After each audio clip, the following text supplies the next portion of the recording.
Monggo, Ustaz ngopi dulu. Bismillah. Bismillah.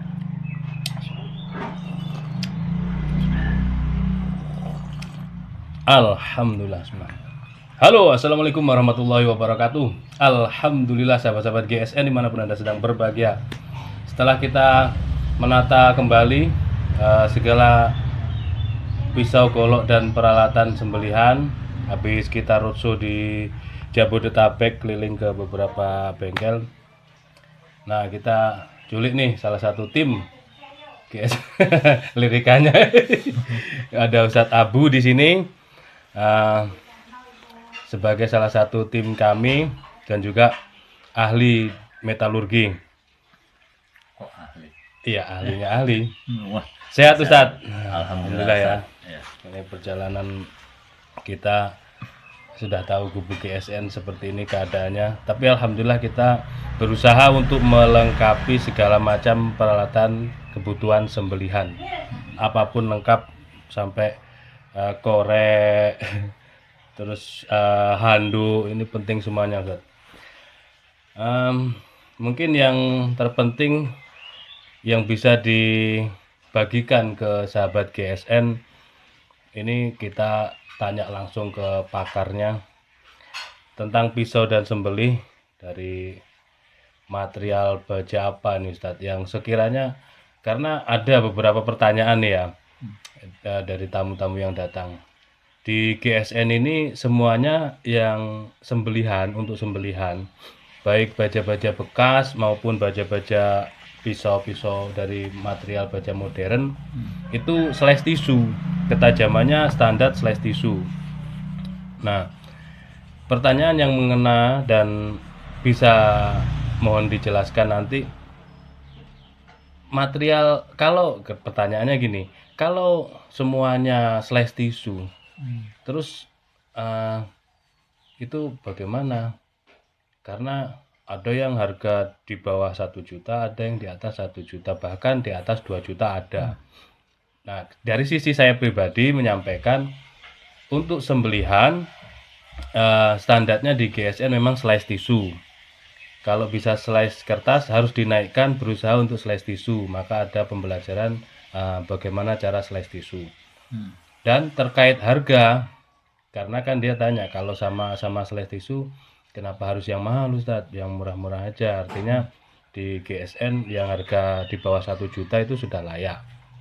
Nah, saya jawab berdasarkan versi saya, ya ini harga bervariasi karena saya tahu konsumen saya seperti apa dan bagaimana. Jadi bisa semuanya, harapannya masyarakat ini bisa memilih sesuai budgetnya, sesuai selera. Yang terpenting kita suguhkan untuk sembelihan standar GSN slash tisu. Nah, terkait ke jenengan pertanyaannya, ini materialnya dari material apa yang sekiranya ya nanti bisa jenengan jelaskan antara harga standar, harga tinggi itu yang apa saja Ustadz, yang recommended ini dari material bajanya itu. Silakan Ustadz Abu. Ya. Kalau yang tadi dibahas tentang konsumen, GSN tuh punya kelasnya masing-masing ya.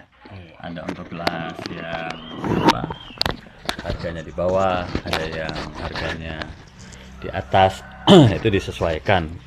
Jadi kalau harga itu nanti menentukan itu dari komposisi material, tidak hanya itu, dan pengerjaan. Jadi kalau ada pertanyaan, kok ini harganya mahal, kok ini harganya murah, berarti itu komposisi atau material yang digunakan oleh GSN sendiri, yang diproduksi oleh GSN. Jadi kalau kita bahas lagi kenapa mahal, karena gimana komposisi. Kalau material itu mengandung katakanlah vanadium, molybdenum, terus kandungan yang lain, yang itu memang cukup mahal. Kalau komposisi dia sebelum menjadi sebuah material baja, lempengan, itu dia masih bentuk komposisi yang lain, itu pasti mahal. Kenapa? Contoh pertanyaan, kenapa pesawat mahal dan lain?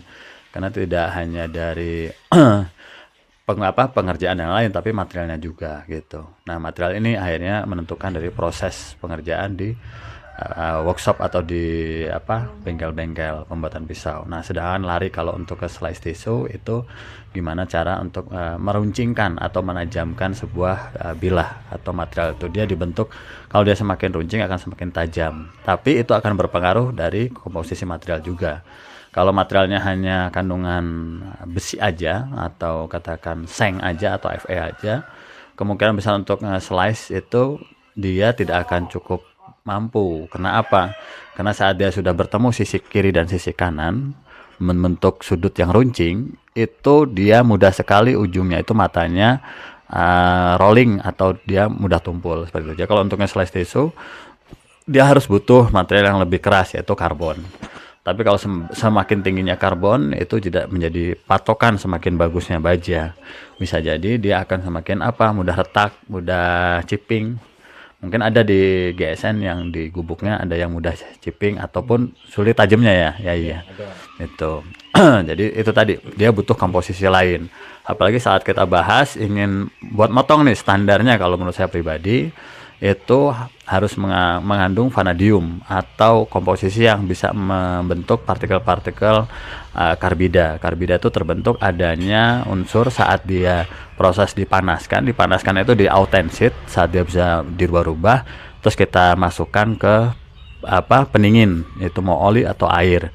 Contoh dari material baja 440C dan lainnya itu disarankan bukan oli, karena kita kalau ingin menyipuh pengejutan supaya terjadi pengkristalan itu menggunakan oli. Kalau yang kita ngikutin tabel-tabel dari material baja itu ya, contoh N695 440C terus K110 itu disarankan menggunakan oli atau oil gitu. Jadi ada penggunaan beberapa metode tadi pengejutan atau metode percepatan pendingin. Ada air, ada udara, angin, air hardening, terus ada dengan air tadi, terus ada dengan nitrogen gitu. Jadi itu mempengaruhi saat terjadinya bentukan karbida itu saat ada dia kromium, vanadium, terus adanya karbon, baru terbentuknya partikel-partikel karbida. Karbida ini yang membuat tajamnya material itu awet atau tajamnya pisau itu edge-nya awet gitu. Tapi kalau tidak mengandung pembentukan karbida, dia hanya karbon, biasanya tajamnya tidak terlalu awet ya. Dan itu untuk standar tadi yang di GSN dan slice tisu ya, utamanya dia ada karbon. Tanpa ada karbon, biasanya kalau untuk nge-slice ke tisu, karena tadi dia mudah sekali rentan saat dibuat sangat-sangat ramping atau sangat runcing, dia si sudut ujungnya yang runcing ini sangat rentan. Makanya rentannya apa aja? Contoh saat kena, mohon maaf, yang sempat itu dengan jari, dengan kain, atau dengan kardus, dia mudah sekali ujungnya ini dia mau rolling atau ini tidak tajam. Nah itu contohnya itu dengan tisu. Jadi intinya harus ada kandungan karbon. Nah, kalau kita bahas lagi tentang material tuh mungkin ada yang lebih paham lah di dunia metalurgi. Kalau saya pribadi itu karena kegiatan sehari-hari membuat pisau di workshop. Nah di sisi lain saya sendiri tidak ingin cuma praktek aja, tapi harus tahu teorinya. Akhirnya saya sering belajar atau sering diskusi dengan orang-orang di metalurgi. Contoh kalau di Bandung itu saya sering ke Polman untuk menambah wawasan tentang dunia metalurgi. Jadi di sana di lab ada untuk uji bending, uji tarik sampai tadi untuk ketajaman gitu. Seperti itu. Jadi buat teman-teman sahabat GSN, insyaallah kalau untuk bilah-bilah dari material dan lain itu sesuai ya apa yang disampaikan. Contoh ini pakai material 440 N695, insyaallah sesuai gitu. Jadi jangan khawatir gitu. Kalaupun ada kekhawatiran, ada apapun yang tidak sesuai, itu bisa dikomunikasikan langsung oleh ownernya sendiri gitu, oleh GSN sendiri. Jangan sampai nanti ada cuman statement kita atau istilahnya anggap-anggapan kita, tapi kita tanpa ada komunikasi langsung dengan ownernya, mempertanyakan tentang material yang di GSN jual seperti itu ya. Karena untuk slice tisu itu dia dibutuhkan untuk material karbon untuk bisa tajam ya, seperti itu. Kalau dia karbonnya tinggi sekali ya tadi resiko dia mudah patah, mudah chipping. Prinsipnya semakin keras semakin getas, kalau dia semakin lunak akan semakin liat. Jadi butuh keseimbangan keras dan liatnya. Mungkin itu yang mungkin bisa saya sampaikan Pak Ustadz. Terima kasih Ustadz Abu, penjelasannya cukup singkat, padat, detail, dan banyak sekali. Akhirnya saya sendiri merasa sangat wah, dangkal banget ya saya ini, begitu belum pahamnya tentang komposisi tersebut. Saya tahu, cuman yang kita tahu karbon gitu. Kalau baja karbon, kandungan karbon tinggi, dia tajam, bisa tajam.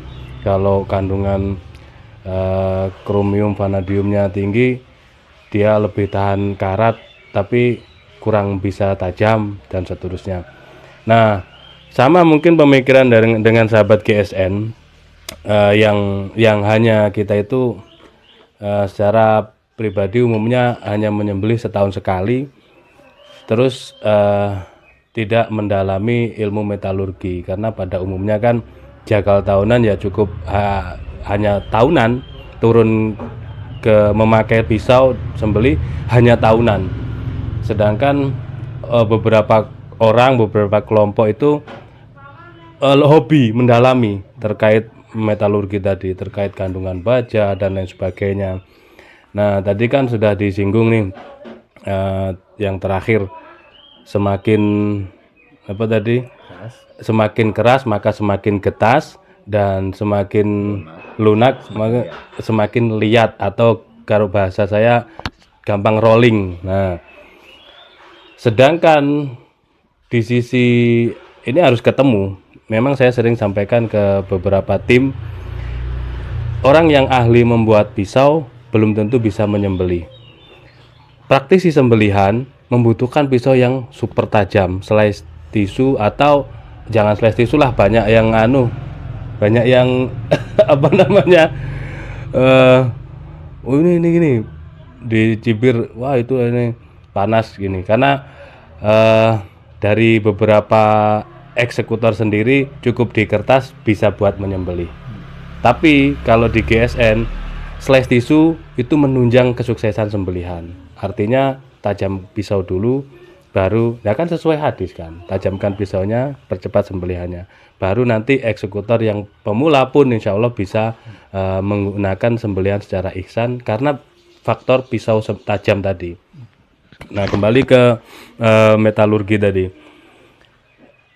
Banyak sekali memang, entah dari material baja bekas ataupun baja-baja modern, ini ketika sudah sampai di GSN, kita review slice tisu, terus dipakai eksekutor menyembelih, ini faktor mungkin kekurang fahaman ya. Jadi sampai natap tulang lah, ngebentur tulang, sudah sobek, sudah putus uratnya, tapi sampai lega, sampai melebar. Akhirnya yang terjadi, mata bilah itu rompal-rompal. Nah, sepuhan yang bagus itu oli, air, gedebong pisang dan lain sebagainya ada tuh kan. Pakai gedebong pisang lah, pakai apa itu, mohon dijelaskan ini. Karena pakai material bekas ya chipping atau rolling, kebanyakan chipping lah karena sepuhannya keras. Pakai baja modern juga chipping. Nah, ini kan orang malah menjadi, wah, daripada beli yang mahal-mahal sama aja saya pakai juga rolling rompal chipping gitu. Mending beli yang di bawah 1 jutaan, yang penting jangan di bawah 500, dalam tanda kutip, ada harga ada rupa, sehingga kalau mau yang bagus kualitasnya ya harus di atas, ya harus harga mahal begitu. Mohon dijelaskan ini. Ya, kalau untuk sedikit penjelasan tentang mahal dan murah itu cukup relatif.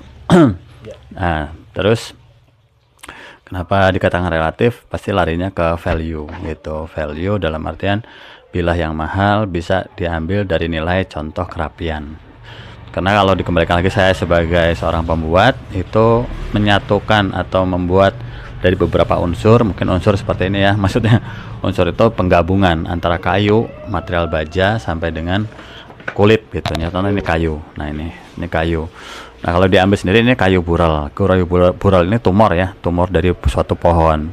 Jadi kalau dikembalikan lagi, masya Allah, pembuatan handmade dari teman-teman yang pengrajin itu menghidupi dari orang yang suka ngambil dari buralnya, Dia ini bukan menebang pohonnya tapi ngambil gembolnya. Gembol itu atau tumor kayunya sendiri.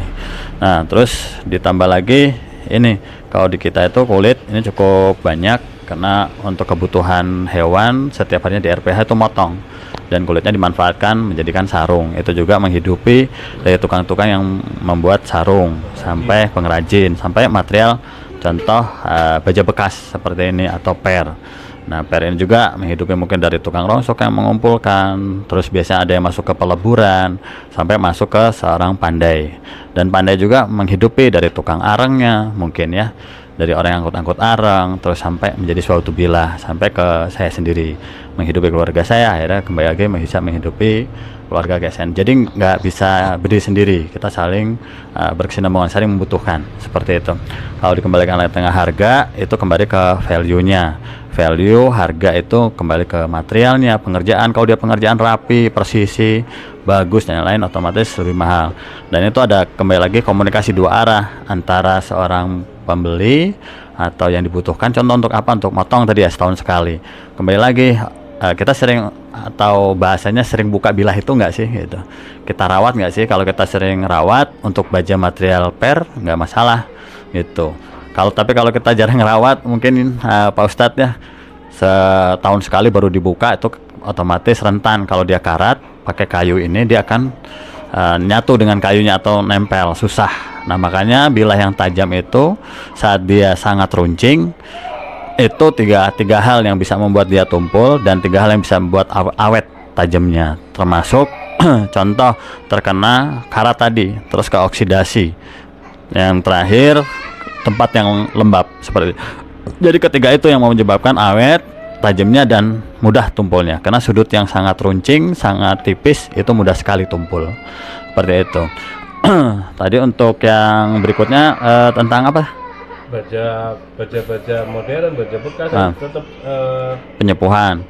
Enggak, lebih ke kerusakan gitu. Nah, ya kerusakan. Jadi baja modern, baja bekas, orang pakai tetap aja kadang-kadang ngebentur tulang, rompal sebentar.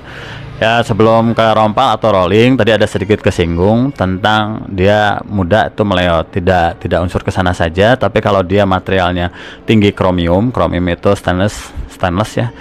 Itu memang yang awalnya saat dia kena benturan, saat dia tipis itu rolling dulu. Saat kita rolling, kita luruskan, baru terjadinya chipping. Tapi beda lagi dengan material yang karbon. Karbon saat dia membentur, saat dia sudah di hardening, sudah terjadi pengkristalan, dia kebentur, dia langsung chipping. Beda dengan kandungan yang mengandung krom tinggi, seperti katakanlah inox merek dari pabrikan Vittoria, dari Jerman, dari Brazil, Tramontina, terus pabrikan dan lain, itu yang dia ada kromnya tinggi, dia akan melewat dulu, tidak langsung chipping. Tapi beda lagi dengan baja per, seperti katanya rata-rata yang di pasarannya pakai per Willis dan lain, dia terkena benturan, saat dia sudah terjadi pengkristalan, dia akan chipping gitu ya. Jadi antara karbon dengan stainless steel itu berbeda. Nah, terus saat nyembelih terkena tulang, ya wajar, karena saat bilah-bilah yang dibentuk untuk sembelihan itu sangat runcing. Apalagi dia full flat zero, dia sudutnya kurang lebih tidak sampai di atas 5 derajat. Itu sudut kemiringan atau sudut asah gitu. Nah, itu tidak ada pondasi. Kalau kita ambil seperti ini, runcingnya tipis gitu, dia tidak ada pondasinya. Tapi kalau bilah-bilah yang dibuat seperti buat outdoor, pisau bus, kalau dia tebas-tebas, itu convex green ya, convex, atau dia dibuat mikro ataupun dibuat bevel lagi. Dia ada pondasi. Kalau kita bentuk kayak piramid ini, dia ada pondasinya di bawah ini, kuat menahan untuk adanya benturan atau terkena yang lebih keras gitu, makanya dia kuat gitu. Tapi kalau untuk sembelihan, memang yang pertama disarankan untuk full flat itu supaya tidak ada full flat green, supaya tidak ada hambatan di badan di kiri kanan bilah gitu. Dia bahasanya kalau kita nyembelih pakai power, katakanlah tenaga sekitar 30 kilo dan lain untuk narik gitu, mungkin kalau dengan dia full flat, dia setengahnya, katakan 15 kilo tekanan, dia sudah terjadi robekan atau gesekan. Jadi butuhnya komunikasi antara dua arah. Mungkin nanti kalau pesan ke Yai yang ingin custom nih, terus bener-bener nanti saya nyembelih setahun sekali supaya lebih enak gitu, oh full flat aja gitu kan, atau katakan hollow green gitu. Hollow green dia cekung di tengahnya. Tapi kembali lagi ke pengguna ini sudah bahasanya expert nggak, udah sering motong nggak. Kalau motong setahun sekali cuman baru nyoba, disarankan jangan pakai yang full flat gitu, supaya dia saat kena ke tulang tidak chipping atau tidak rolling. Jadi intinya saat dia chipping rolling, bila sembelihan terkena tulang itu wajar, tidak dikatakan itu jelek atau tidak dikatakan itu apa sih, kalau nggak chipping nggak rolling bagus, nggak juga. Itu gimana sudut asahnya. Kalau sudut asahnya dia tebal convex grain, itu istilahnya aman gitu. Kena tulang juga kadang-kadang masih nagen, masih kuat lah kalau bahasa Sundanya. Kalau dia full flat, dia tipis, matanya tipis sekali tanpa ada pondasi, dia pasti chipping atau rolling saat kena tulang. Jadi diusahakan sih kalau motong, kalau yang udah biasa mah udah kena hulkumar iwasjad itu kan udah ya biasanya diberhenti, sudah cukup. Tapi kadang-kadang ada yang pengen puas nih sampai dia putar, oh gitu. Nah seperti itu. Nah jadi kalau di dunia saya pribadi sebagai pembuat dari ini GSN sendiri yaitu, jadi intinya bila sembelihan dibuat full flat, otomatis saat kena tulang itu akan terjadi rentan sekali terjadi chipping ataupun rolling ya, gitu untuk sahabat-sahabat GSN. Terima kasih Ustadz Abu. Ya memang seperti itu. Jadi tergantung bagaimana penggunaan. Secara umum kita GSN tim ini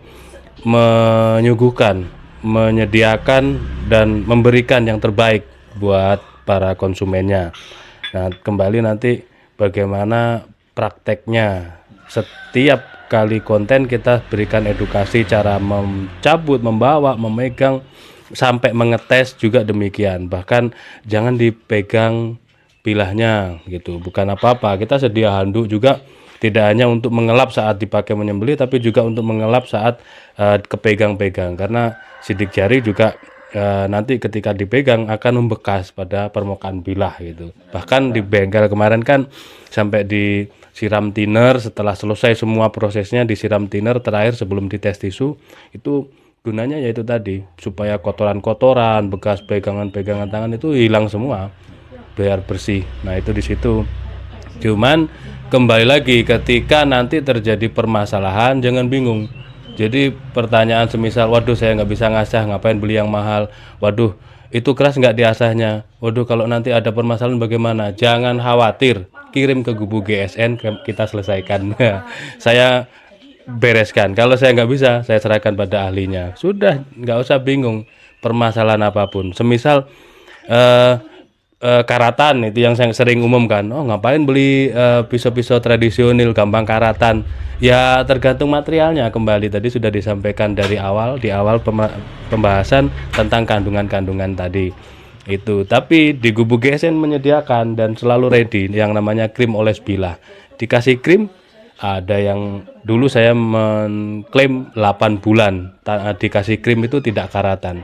Sekarang banyak informasi yang masuk memberikan komentarnya, ada yang 1 tahun, ada yang bahkan 3 tahun. Kalau yang 3 tahun itu memang disimpan saja, tidak dipakai. Tapi yang dipakai setahun sekali turun tanpa karatan, tidak ada permasalahan. Yang sudah jalan 2 tahun, kan berarti di tengah-tengah ini Idul Adha kemarin dan Idul Adha sekarang. Ini 1 tahun, tapi dia sudah 2 tahun memegang bilah itu dan disimpannya aman dengan krim oles bilah. Adapun permasalahan kurang tajam, tinggal di honing, di sharpening, di stropping, itu sudah tidak ada menjadi permasalahan lagi. Terakhir mungkin yang tadi sudah disinggung ya sama beliaunya, bahwasanya kita saling berkesinambungan, saling membutuhkan dan saling menghidupi, bahasanya tanda kutip, dari pengrajin bahkan tukang rongsokan dan tukang arang semuanya. Maka kenapa pisau tradisional itu jauh lebih mahal dari pabrikan. Dan ini saya butuh dimantapkan lagi nih Ustadz Abu. Mohon dijelaskan sampai jelembreng terkait tadi itu. Pisau tradisional kenapa mahal? Mending beli pabrikan aja, padahal pabrikan perlu diasah ulang, nggak ada sarungnya dan lain-lain. Oke, monggo. Ya. Kalau kita untuk bahas yang namanya tradisional itu banyak yang akan berhubungan ya. Yang pertama kita kembali kalau untuk pembuatan bilah tradisional itu butuh waktu. Waktu itu sendiri itu berhubungan banyak faktor. Contoh pembuat juga. Kalau sekarang zaman sekarang anak-anak sekarang ada nggak untuk generasi yang mohon maaf katakan generasi Gen Z ini atau generasi milenial. Karena tadi sabar itu karena membuat bilah untuk memadukan beberapa unsur itu butuh sabar. Makanya lahir itu seorang pembuat bilah itu bisa dari 3 faktor. Yang pertama faktor hobi gitu. Kalau dia hobi insya Allah dia akan menekuni dan sabar maksudnya apa yang terjadi. Yang kedua mungkin dari keturunan ya keturunan seorang pandai, dia menurunkan punya anak 3, 4, ternyata ada yang satu larinya ke teralis, mungkin itu masih berhubungan dengan besi. Yang satu mungkin lari karena dia sering buat gagang, sarung, mungkin ke mebel dan lain. Yang ketiga baru ke nempa. Yang terakhir adalah kebutuhan gitu. Jadi ada dari keturunan tadi butuh gitu. Tapi itu kebanyakan tidak langgeng atau tidak panjang gitu. Makanya Ustadz kalau dari ketiga tadi yang jadi manjang itu dua faktor. Karena itu butuh waktu. Mohon maaf, ada sekarang pandai milenial bahasa atau anak zaman Gen Z usia baru 20 tahun udah bisa buat bilah. Itu jadi pertanyaan. Kenapa jadi pertanyaan? Karena buat bilah itu katakanlah dari nempa aja. Nempa itu butuh kesabaran. Dari bilah tadi perong melengkung, dipukul, ditipiskan gitu seharian katakanlah. Udah seharian, udah kebentuk, pas disipu retak. Kalau dia nggak sanggup atau dia nggak sabar, mungkin udah dibuang, dilempar, kesal, udahlah saya berhenti gitu.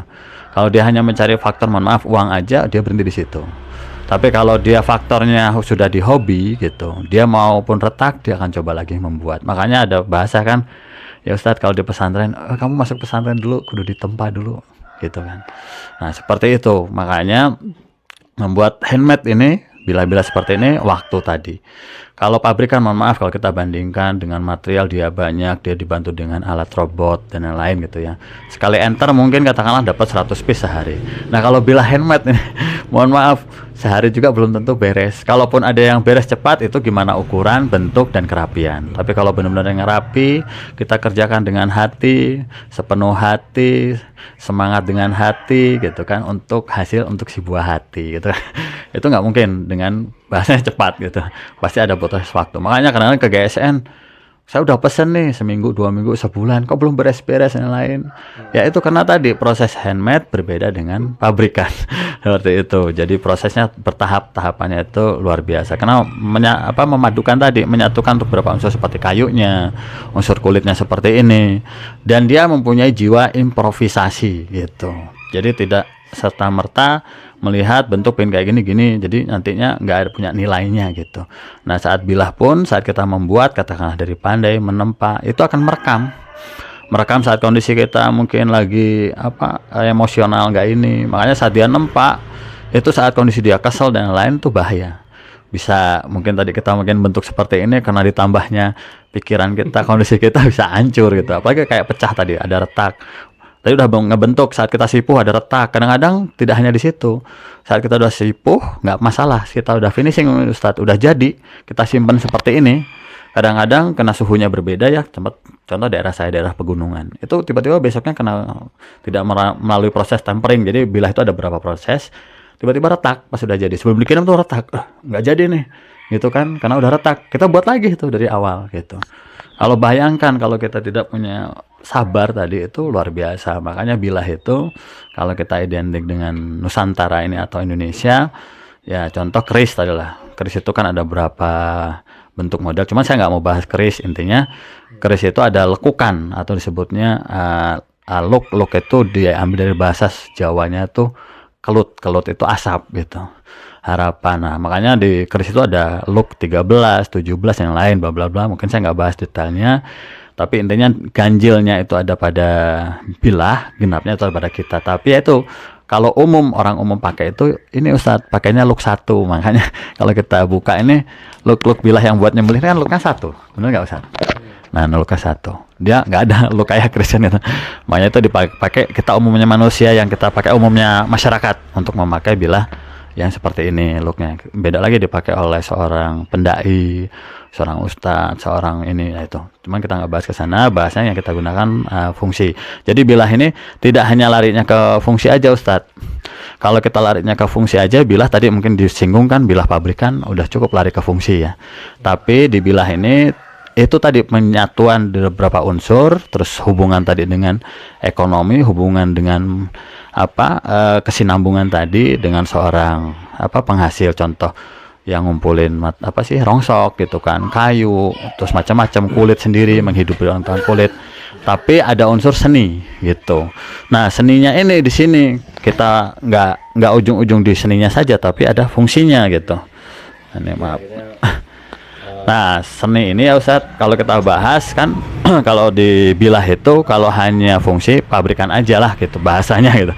Tapi di sisi lain ya itu ada nilai seninya, artnya, ada seni dari kulit ini Ustadz ya, ada yang di kayak gini di motif gitu. Terus gagang, kayunya ada yang bentuk kerli-kerli, terus gitu model yang ada jengkolan itu kan, ada model bantenan gitu, dia ada simet, ada simpai gitu kan, macam-macam. Jadi kalau kita kembalikan di dunia ini gitu kan, kalau kita bahasanya kayak kendaraan aja, kendaraan kalau kita ingin fungsinya aja motor, ya udah aja cukup motor yang bisa dipakai buat goncengan, maksudnya motor bebek dan lain. Tapi ada yang punya nilai seni, karena sepeda juga seperti itu. Tapi ada sepeda yang pakai dengan bambu, kayu, tapi harganya ratusan juta karena dia ada seninya gitu. Nah, di bilah ini tradisional yang ada di Gubuk GSN ini, masya Allah, tidak hanya menghidupi para pandai-pandai gitu, tapi menghidupi para pembuat pengrajin kulit, menghidupi para yang mengumpulkan tadi material besi-besi, kayu gitu, masya Allah. Mungkin itu dari saya. Mohon maaf mungkin kalau ada kata-kata yang mungkin agak nggak tepat atau kasar dan lain, karena saya makhluk kasar bukan makhluk halus. Cuman kalau di media ini halus ya, nggak terlihat. Mungkin balik lagi ke Ustadz. Terima kasih penjelasannya Ustadz Abu atas ilmu-ilmu yang disampaikan. Jadi obrolan kita kali ini sebenarnya saya masih pengen banyak yang mau saya tanyakan. Ada beberapa penyampaian yang langsung tek gitu menjadi sebuah pertanyaan. Tapi waktu jualah yang membuat kita sampai di sini penjelasannya. Mungkin next time mudah-mudahan bisa kita sambung kembali. Untuk inti dan kesimpulan silahkan kembali ke masing-masing, sama seperti saat membeli sebuah pisau dan golok. Pengen sekedarnya aja, beli yang sekedarnya. Pengen yang seni, beli yang seni, terserah, seperti itu. Obrolan kita kali ini silahkan disimpulkan masing-masing. Kalau mau ada pertanyaan silahkan tinggalkan di kolom komentar. Mohon maaf dari kami berdua bila mana ada salah kata. Akhiran wa assalamualaikum warahmatullahi wabarakatuh.